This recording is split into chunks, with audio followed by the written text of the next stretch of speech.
A very good morning to all my dear friends. I am Prashant Mavani. I hope you all are doing good. Today is 5th March 2020. Day is Thursday. We have a very interesting, important article on our table. The name is The Sum and Substance of the Afghan Deal. This one is written by Rakesh Sood. He is an ex-diplomat. His articles are informative. It has inside story, and it has this personal touch or this experience that he has as an ex-diplomat. Afghanistan is important for our country from various different angles. If you look at it from a SARC point of view, from neighborhood first policy point of view, this is very important pillar of our foreign policy. Then from regional peace point of view, then from Chabahar's angle, right, this international north-south trade corridor that will connect Mumbai and Moscow via Chabahar. So the whole plan is that from Mumbai via Arabian Sea, we will hit Chabahar. From Chabahar via rail and road, we can get in touch with Afghanistan. We can sell more things to Afghanistan. The world can buy more things from Afghanistan, and Chabahar is a port that has been developed by India. Of course, this port is here in Iran. Now, INSTC, International North-South Trade Corridor. So the main plan is to connect Mumbai with Moscow. We are going to do it with the help of Afghanistan. Via Afghanistan, we can get enter this Central Asian portion, and from right on the northern side of this Central Asian country, you find Russia. So this is the big plan. We have one connectivity with Russia, of course, but this one is a long route. You enter this portion here. From here, you enter this Red Sea portion, and from there you Suez Canal, then Mediterranean, then you cross all the way, and then that's a very long route. So this is a shortcut, of course. So Afghanistan is important, and to keep an eye on or control over Pakistan, because if this war in Afghanistan gets over, then importance of Pakistan will reduce as well. So that's a big plan too, that we want to see peace in Afghanistan, and this means Pakistan, the importance and the money and support that is getting from USA will reduce considerably, and Pakistan will come under a sort of pressure. So I have provided you various different reasons why Afghanistan is important and why this topic is important for us. Now, I have a very good news for you guys, that pen drive and tablet courses, they are at present very cheap, right? Big holy sale is going on, 70% discount. This is a very big discount that you can get, and 11th March is the last date. So make the most out of it. All information pertaining to our pen drive and tablet courses are available on StudyIQ.com. In case if you have any question, queries, doubts regarding it, feel free and give us a call on the numbers that you can see on your screen. Dear friends, please do share this lecture with other students. If you have learned something from today's discussion, don't forget to hit the like button, and don't forget to subscribe to our YouTube channel. You can download the PDF of today's lecture from the two sources that you can see on your screen. Now, on your screen, you can see this historic picture, right? This photo, where you can see Zalmay Khalilzad, who is a USA Special Envoy Ambassador. He has acted as ambassador to Afghanistan in the past, right? He's basically, originally from Afghanistan. When he was a teenager, he moved to USA, and a very important person, of course. And then you have on the other side this person here. He's from Taliban deputy leader Mullah Abdul Ghani brother. They are signing this historic deal in Doha. We have talked about it earlier on as well. Now, this statement of General Mattis, former US Defense Secretary General Mattis, has said that USA doesn't lose wars, it loses interest. This current situation that we find in Afghanistan, I think USA has lost war, and USA has lost interest in Afghanistan.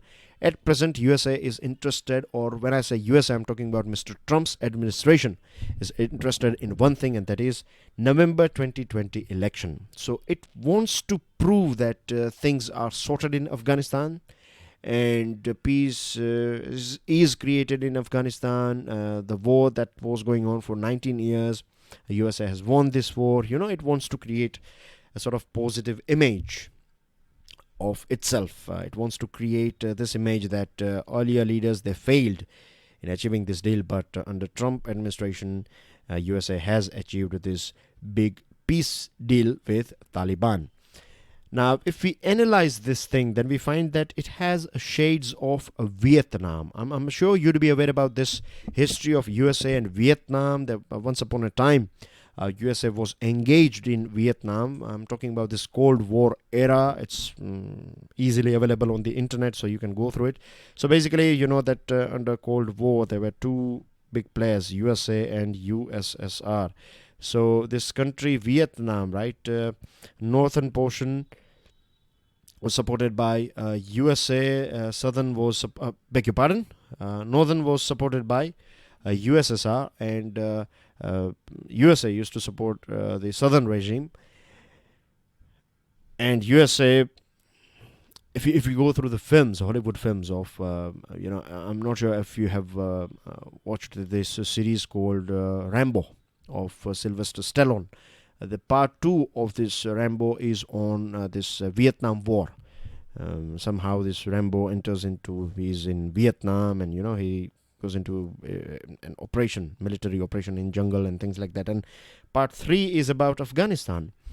So USSR, the Soviet Union, tried to conquer Afghanistan. I'm talking about 80s, around 80s time. And then this USA, this film goes like this. Rambo somehow, he's deployed there in Afghanistan. Then he helps all those Afghan people while, providing guns and everything. And he's also doing actions and things like that. So these films are not, of course, they are imaginary stories, but it gives you this shades of USA's engagement in Afghanistan as well as Vietnam. So this, at present, USA is here in Afghanistan from 2001 after this 9/11. So this is like second phase. Early on as well, when USSR tried to conquer Afghanistan at that point of time as well, USA was there, and it had a very brutal history with Vietnam. Vietnam War was a big slap on the face of this superpower. And at that point of time, the person that you can see on your screen, his name is Richard Nixon. He was president of USA, and he was in the same situation where Mr. Trump is now. So elections were not that far, we are talking about 71, 72, in that era. So what Richard Nixon and his team, he was having this national security advisor, Henry Kissinger.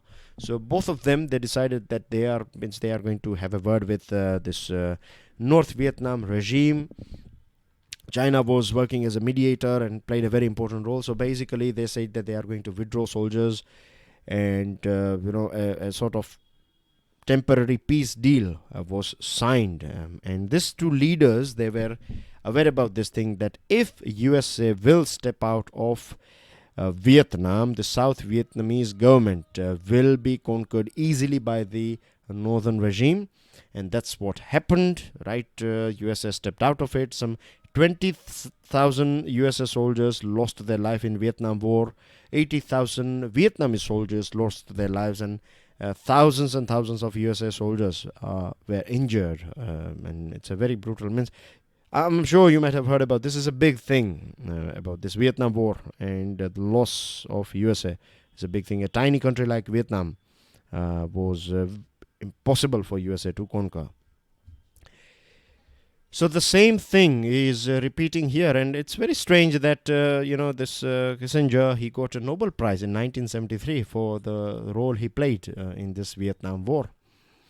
Now, anyway, Mr. Trump's 2017 policy was a bit different than what it is now. When he got elected as a president, he came with a very, you can say, iron-fisted policy. At that point of time, it was looking like Mr. Trump will destroy ISIS and Taliban and all these terrorist organizations. It came out with a very strong policy. It talked about supporting India, and I still remember USA was trying to persuade us to enter, to deploy our soldiers in Afghanistan.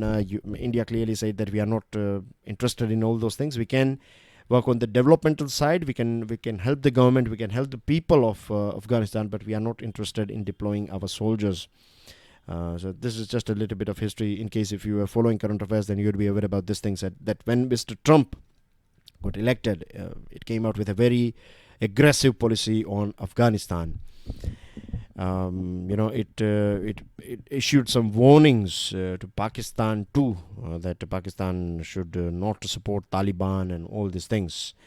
But later on, what we find is a big U-turn. The deal was ready to be signed last September when Mr. Trump abruptly called it off because USA was well aware. It came to know that it cannot win in Afghanistan. It cannot destroy Taliban. So USA is out with a new strategy. Now, National Security Advisor John Bolton was dismissed, and Anas Haqqani, he's a high-level Taliban militant.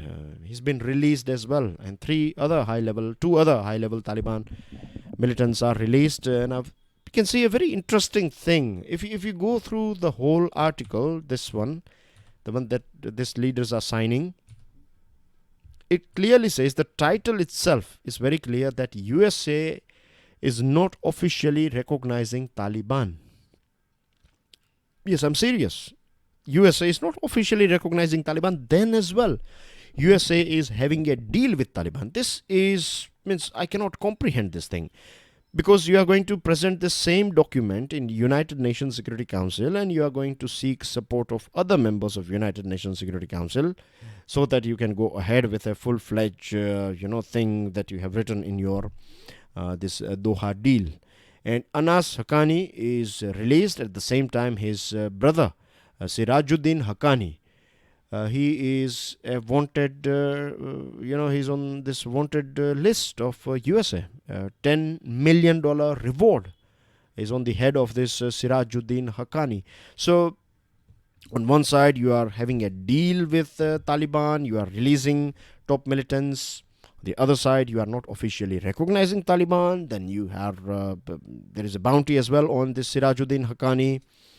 So it's quite means what USA is means. It clearly looks like it is in a sort of rush to sort out things as quickly as possible, so that this Trump administration can at least win some brownie points in this election. Now, the key features of Doha deal are on your screen. First one is USA troops will be reduced from current 14,000 to 8,600 by June 15. So in next 135 days, USA and foreign forces in 14 months, withdrawal will take place of all of them. Removal of Taliban from UNSC, United Nations Security Council sanctions list by May 2019. Then up to 5,000 Taliban prisoners and 1,000 Afghan security forces prisoners to be released from Afghanistan and Taliban custody respectively by March 10, and USA sanctions against Taliban leaders will be lifted, and intra-Afghan talks to begin on 10th March. Now, intra-Afghan war. It already, intra-Afghan talks. Of course, war is also going on. I'll give you one example of this thing. Like recently, President Ghani, he said he was not happy about this. He was very angry about releasing these prisoners, these Taliban leaders, and he came out with a statement. And Taliban issued a statement. Taliban said that this truce is with this USA and foreign troops only, or foreign forces. It no longer covers Afghan security forces. So intra-Afghan talks it looks already that it's not going to be that peaceful. Second thing, as soon as USA will step out, right, I'm sure Taliban is going to take over. Taliban will quickly take over Kabul. When I say Kabul, I'm talking about this government. So things are going to be very difficult for Afghanistan. So as you can see here, the conclusion, the bottom line is that USA is in a rush. It looks because of election, and it's a clear betrayal for if we look at it from the point of view of Afghan people and forces, right? It's not a proper deal that they are getting, and USA has certainly lost interest in Afghanistan. So that's everything in this particular article. Now let's talk about rights or wrong. This one is about United Nations High Commissioner for Human Rights. On your screen, you can see the picture of Michelle Bachelet, and this Office of Human Rights of UN. When I say HR, I'm talking about this in this article. Of course, I'm talking about UNHR. So this office has applied, and it is basically seeking to be heard as amicus curiae in the pending litigation in the Supreme Court against the Citizenship Amendment Act 2019. And this is something that the Indian government will not take lightly. Indian government sees it as unwarranted interference. It is a matter that is internal to our nation, and UN, or an office of UN, entering or trying to enter here is something that India will not appreciate. High Commissioner is offering the undoubted expertise that the premier UN body possesses in aid of the court. So this office is trying to share its expertise when it comes to human rights, right? It wants to share its expertise with the court, and amicus curiae basically means like a friend of court. It wants to help our Supreme Court in dealing with this CAA. Now, let me tell you one more thing, that it's not that this office is against the CAA. In fact, this office has talked about some positive points about CAA, like this 6 communities or the people belonging to this 6 communities, if they are coming from these 3 neighboring countries, Afghanistan, Pakistan and Bangladesh, then the process of citizenship will become much quicker under this CAA. So this is a positive point that has been said by this office, but still India is not going to be that happy. And one more thing, in fact 2 more things. The first one is that courts has relied on principles contained in international legal instruments in some of its judgments. So yes, this office can be helpful, but without being a amicus curiae as well, our courts can have access to the documents or this international legal instruments. So we don't, our courts, it's not like our courts need this sort of friend. We can have access to, means if they are coming on board, then that's fine, but if they are coming on board, then Indian government will not accept this thing. And the other thing is that our courts are experienced enough as well, so mature enough, so this sort of help. Of course they have offered this help, but to be honest, to be very blunt here, we don't need their help, right? As far as our courts are concerned, we are fine and we are doing good. So let's move on to next item, and this one is about a very sad story that is coming from Andhra Pradesh. Dark tales in Andhra Pradesh IIT success story. Very, very sad situation that we find, and I was totally unaware about this thing. I'm not sure how many of you are aware about this thing, but this article is about this rat race that we find in Andhra Pradesh, and it's about entering into IIT. As you can see on your screen, among the happiest students will be those who will get admission to the IIT. IIT is a big name, of course, and among the states, the largest number will be from Andhra Pradesh. Now, the reason why largest number or highest numbers are from Andhra Pradesh is because they have a very ugly way of teaching their kids.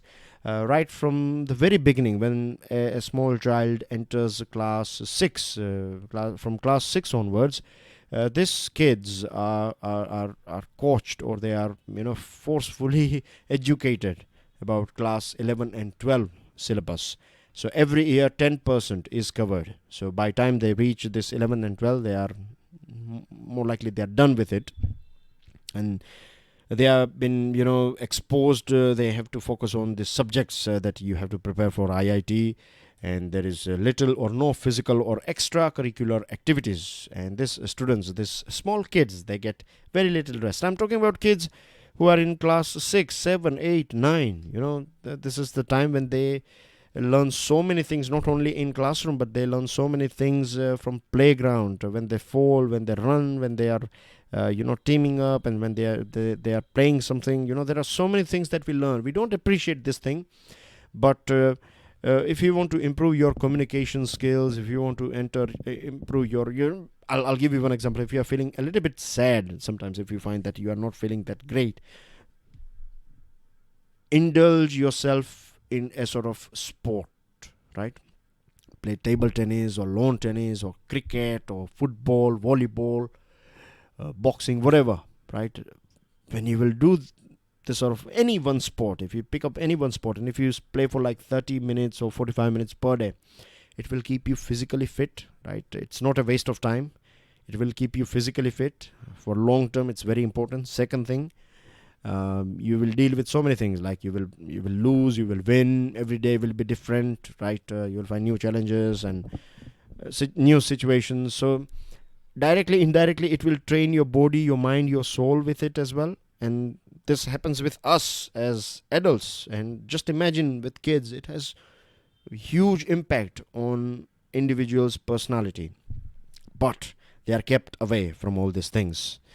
And what we get finally, just 3 to 4% of the total students they get into IITs. And what about those students who are not able to make it? I think they lose everything. They have this lack of confidence in them. Means after not entering IIT, can you imagine the big fall they will have, the psychological fall?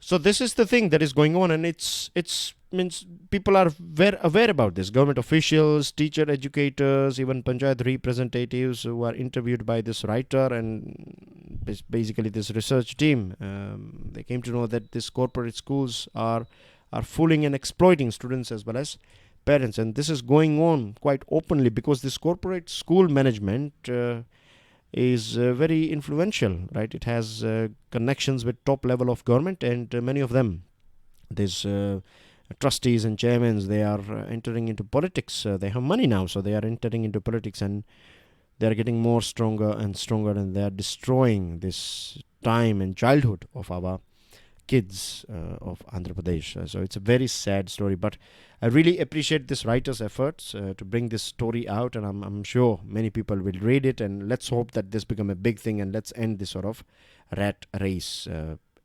If it's going anywhere, then this is bad. There are countries like Sweden and Norwegian countries where kids like at the age of 7 they will start learning from. When I say learning, I'm talking about like official this academics. They will enter academics when they reach at the age of 7. Till then they are left alone. They can grow as naturally as they can. They will live in home environment and they will enjoy. That's it, right? And you find most intelligent and most productive people in this country. So just rote education is not going to help us. Reading more and more things, this doing hard work, and when I say hard work, it means a touch of smartness. Without that, if you're doing just hard work, then that's not going to produce a result, right? Hard work is important. Hard work is more mental, it's about doing things that you don't like, things that are necessary, right? You have to do those things. Many times we feel like we don't want to do that thing, but on surface level we feel lazy about doing something, but we have to fight that thing. So that is something I think that is hard work, right? To fight with our mind is a bit of a job or a little bit hard. That's it. But it's easy as well. If you give it a go, if you try, then it's not that difficult to conquer our mind. And this is a false thing that people say that it's very hard to conquer our mind. No, the first step is wrong. If you think that it's very hard, then it's going to be very hard. If you take it easily, then it's not that difficult. So do give it a go, and just remember, it's not like reading too many things in a day will help you. Good quality. If you do whatever you are doing, if you try to add more and more value and quality, that will help. That will produce positive results. That's what I believe. That's my personal opinion, of course. Now, Trump 2.0. It's going to be more harsh. This one is about unilateralism, protectionism, and I have a question for you. Now, the thing is, you can see here Richard Nixon is again on your screen, but the question is, can you give me list, chronologically, of course, the first US president who came here, and the second one, and so far, how many US presidents have visited India? I'm talking about official visits, right? I'm not talking about their unofficial visits. Official visits of USA presidents in India, and you have to provide name as well as year. So name and year in chronological order, of course. So do a little bit of research and stick your answer in the comment section. Now, Mr. Trump was here, and early on back in 2018, Mr. Trump came out with this national security excuse, and he applied 25% tariff on our steel and 10% on our aluminium products. It created barriers for our products, barriers for our products to enter this US's market. Then later on, this was basically this national security point was raised so that he can bypass this WTO and get laws. In under this WTO laws, if you are in a war-like situation, then you are given some sort of exemptions. So USA has used that. Can you believe that thing? Then generalize the system of preference. It is something that USA can decide because it is something that it's not a part of this international agreement. It's not part of WTO or anything. It's something that USA it's own. So USA kicked India out of this generalized system of preference, and this was basically to create a sort of pressure on us, because USA wants to sell more Harley Davidson motorcycles, it wants to sell more dairy products and agricultural products and so many things to our country. So to create this pressure, it kicked India out of this generalized system of preference. Then USA has played with WTO as well. This dispute settlement function is not functioning at present because there are no judges over there. And USA created this blockages so that, so basically judges were not appointed or are not appointed. So without any judges, this tribunal is not working. So you cannot file any case against the USA about this national security point and other things. And recently, USA's trade representative, USTR, has stripped India's developing countries tag, and it has kept us into developed countries tag so that we don't get those concessions and other benefits that we get as a developing country. So USA is creating more and more pressure on us, and recently Mr. Trump said that he's not going to have a deal with India now. He will keep the deal for later on, though he said that he likes Modi, but deal will take a bit later on, and it looks like after November, if he comes back, it's going to be a bit difficult for India when it comes to trade with USA. And it is also teaming up with European Union and Japan, and this parties, this USA, Japan and European Union together, they are trying to create some new rules for industrial subsidies and technology transfer disciplines, so that they can control countries like India. Then moving on to last item of the day, it's about caught in a bureaucratic web. If you go through this article, you will find so many figures, but I'm going to be very brief here, right? So basically, this article is talking about this Guwahati High Court, and it's about this foreign tribunal as well. Like it starts with this example of Sahijuddin.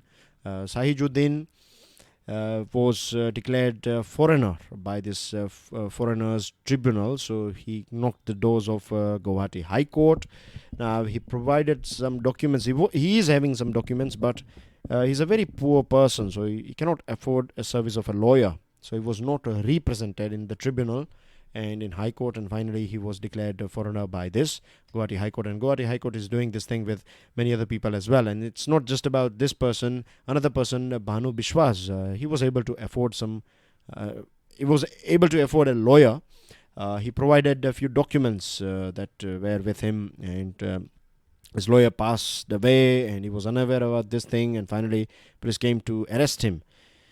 So under this Foreigners Act of 1946, the burden of proof is on the person accused of being a foreigner. So if you are accused of being a foreigner, then you have to prove that you are not a foreigner, so you have to pay for the fees of your lawyer. And as you can imagine, so many people are facing this. 1.7 lakh people are declared foreigners by Foreigners Tribunal. So you have limited advocates, and you have like a high demand of advocates. So demand and supply mismatch. So advocates are going to charge huge amount of money, and not everyone can afford it. So many of them are in detention center. And basically this article is saying that there is a confusing tangle of documents, bureaucracy, legal procedures, and foreigners tribunals and Guwahati High Courts.